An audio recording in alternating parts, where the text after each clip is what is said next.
এই লোক পৃথিবীর সর্বশ্রেষ্ঠ চোর। যখনই সে কারো পকেটে হাত দেয় সাথে সাথে তার ফোনটি তার হাতে চলে আসে। সে ফোনে কথা বলার অভিনয় করে আর খুব সহজে অন্য আরেকজনের ফোন উঠিয়ে নেয়। সে ইচ্ছা করে একজন বয়স্ক লোকের সাথে ধাক্কা খায় এবং তার বুক পকেটের মানিব্যাগ নিয়ে নেয়। এরপর সে অন্য একজন লোকের জ্যাকেট সরিয়ে খুব সহজে তার মানিব্যাগটিও নিয়ে নেয়। এরপর সে একটু নিচু হয়ে আরেকটি মানিব্যাগ নিয়ে নেয় এবং আরেকজনের সানগ্লাস নিয়ে সেটা চোখে পড়ে নেয়। তারপর সে সেখান থেকে এমন ভাবে চলে যায় যেন কিছুই হয়নি। একজন মাস্টার চোর হিসেবে শুধু তার স্কিলই নয়, তার সচেতনতাও ছিল খুবই প্রখর। যখন সে কোনো মহিলাকে দেখে যার ব্যাগ খোলা আছে, সে বুঝে যায় যে তার কাছে কিছুই নেই। আবার অন্যদিকে স্বর্ণের ঘড়ি পরা লোকটির কাছে অনেক টাকা আছে, কিন্তু তার কাছ থেকে চুরি করা অনেক কঠিন। সে সম্পূর্ণ রাস্তা তাকে স্ক্যান করছিল, কিন্তু তখনই একজন মহিলার দিকে তার মনোযোগ চলে যায়। সে ভয়ে ভয়ে তার হ্যান্ডব্যাগকে খুবই শক্ত করে ধরেছিল যেন তাতে কোনো মূল্যবান কিছু আছে। যখন সে সেখানে বসে কাঁদছিল, সে তাড়াতাড়ি সেখানে গেল এবং পলক ফেলতেই তার হ্যান্ডব্যাগ গায়ে। যখন সে বুঝতে পারলো, ততক্ষণে সে কোনায় লুকিয়ে পড়লো। ব্যাগে একটি উইগ, একটি টেডি বিয়ার এবং একটি ফোন ছিল। সে ফোনটি তার পকেটে রাখলো আর ব্যাগটি ডাস্টবিনে ফেলে দিল।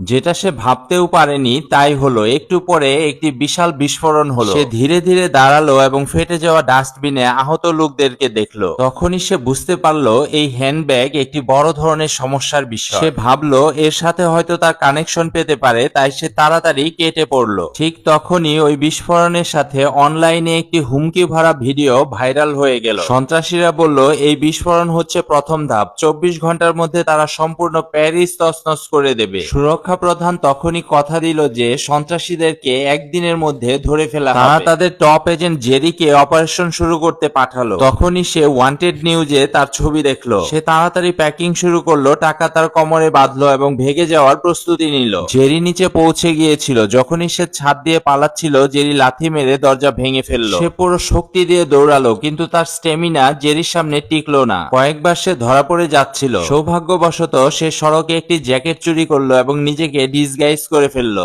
অবশেষে সে বেঁচে গেল। সে একটি মোটরসাইকেলের চাবি চুরি করলো। সে হেলমেট পরলো। যখনই মনে করলো সে বেঁচে গেছে, জেরি তাকে আটকে ফেললো। অবশেষে সে তাকে ইন্টারোগেশন রুমে গিয়ে জিজ্ঞাসা করলো বিস্ফোরণ কেন করেছে। সে বলল সে শুধু একটি ব্যাগ চুরি করেছিল, সে সন্ত্রাসী নয়। কিন্তু জেরি বিশ্বাস করলো না। সে বলল তাহলে তোমার স্কিল প্রমাণ করো। তখন সে তার সামনে হাত নাড়ালো, তার পেছনে একটু চক্কর দিল আর তার মানিব্যাগের সব টাকা তার হাতে চলে আসলো।